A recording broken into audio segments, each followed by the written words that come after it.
biar rakyat lemas, biar rakyat mampus, asalkan Zahid Hamidi hidup.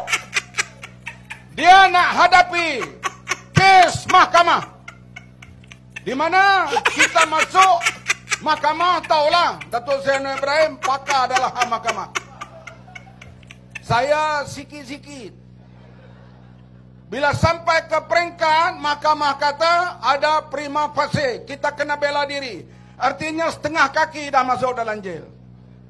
Sekarang Zahid Hamidi kena bela diri dalam kes Yayasan Budi. Bila kes itu dibicarakan, maka dia bimbang kalau didapati bersalah. Kalau didapati bersalah, apa dia nak buat? Oleh itu, mereka nak buat pilihan raya, mereka harap mereka menang. Lepas menang, dia boleh tukar peguam negara, dia boleh tukar pendakwa raya, maka kes itu akan hanyut di tengah jalan. Nak selamatkan seorang individu, rakyat biar mampus. Hui, hui ya hui. Hui, hui ya hui. Hui, hui ya hui.